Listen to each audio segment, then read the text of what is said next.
जो निष्पत्ति माननीय श्री नवीन पट्टनायक नेले आमर प्रिय नेता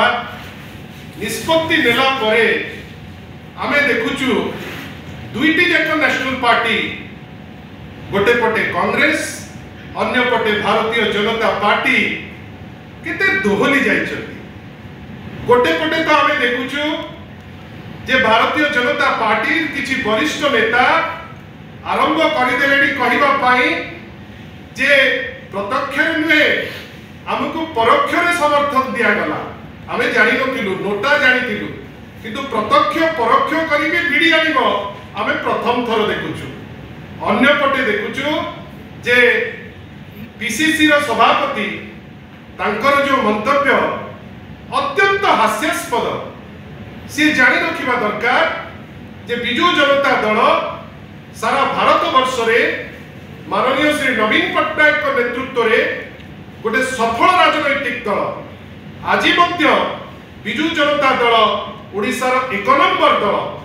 जेतबेले ओडिशावासी बृहत स्वार्थ दृष्टिकोण चिंता करी दलर वरिष्ठ नेता संगे चर्चा करी गोटे निष्पत्ति निया जाइछि ए नेशनल पार्टी मानकू एते बाधुची कहीं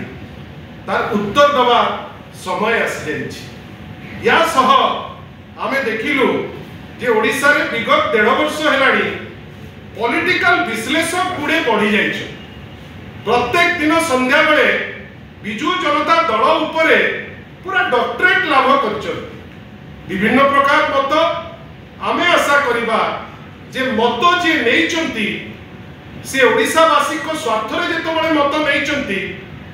निजे ता उपरे कोनोसी मत दबा पूर्वरु निजको थरे अनांतु से को नेशनल पार्टी रो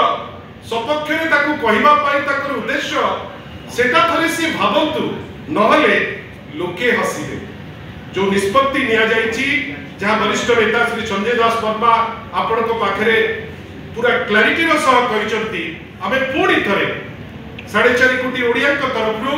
आम दलर अगणित कर्मी को तरफरु माननीय श्री नवीन पट्टनायक को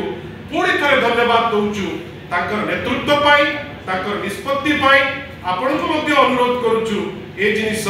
व्यापक भावे केमती साधारण लोकन को पाखरे पहुंचीबो से दिगरे हमकु सहयोग।